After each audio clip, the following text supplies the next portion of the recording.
Alright, so you just got your Baja, you got it back to the house, you got a big dent in your wallet, and now you're ready to rock and roll and get this thing rolling. First thing you want to do is, of course, go over your manual, get a little bit familiar with some of the newer, unfamiliar systems, in particular things about this vehicle.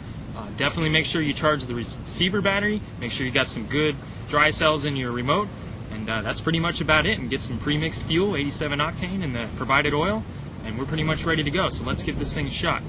First thing, as always, turn on your transmitter. So there's a signal already going to the vehicle.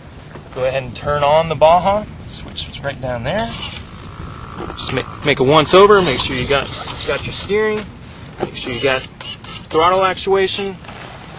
Good brakes. We're ready to go.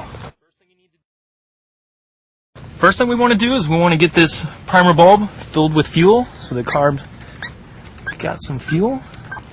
There it is, right there. Maybe once after that.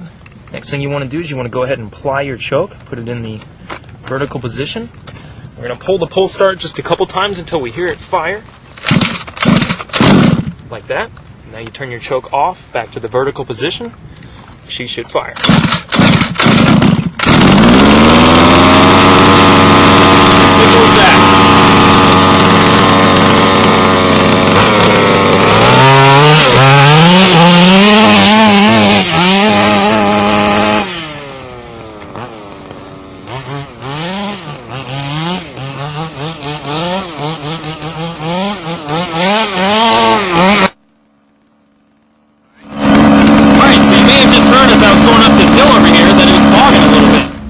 Unlike your nitro friends, these guys are really finicky with the needle valves. Very small increments. Generally speaking, about a 1/16 of a turn is the increments that you'd want to adjust these in.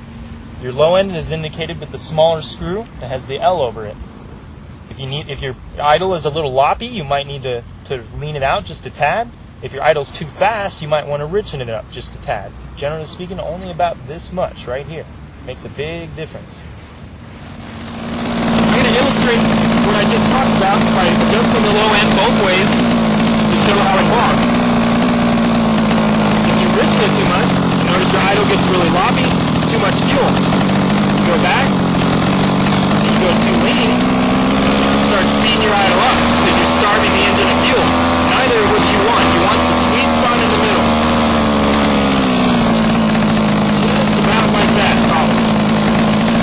Now that we've adjusted the low end, we can adjust the high end, which is what we were having a problem with going up this hill. So now what we need to do is go ahead and adjust that high end jet. That is indicated here with the H above the needle, the bigger one, or the one to the left if you're looking at the carburetor on this side. We're going to lean it out just about a 1/16 of a turn, and I think we'll see a little bit of difference on the high end. Alright, let's see what it did.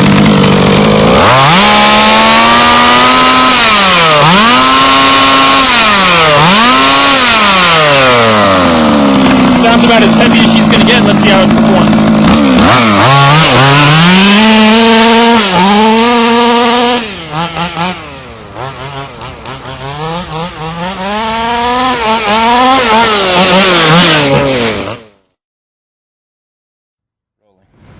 Alright, so we just went through the starting procedure and maybe nothing's working. It just doesn't want to start. Maybe it doesn't even sound like it wants to even fire. There's a couple things you need to check before giving our customer service department a call. It might save you a little bit of time. First, check the muffler bolts. Make sure they're nice and snug. If the exhaust is leaking, it could definitely cause problems with starting it. The next set of screws you're going to want to check are the intake manifold screws, which I have my screwdriver on right here. Make sure those are nice and snug, holding the composite manifold. And the next set of screws, you're going to need to remove your air filter. You'll find two large bolts behind that go all the way through the intake manifold and into the block of the motor. Also make sure those are nice and tight. If either one of those are even remotely loose, definitely that could cause a problem with starting the vehicle.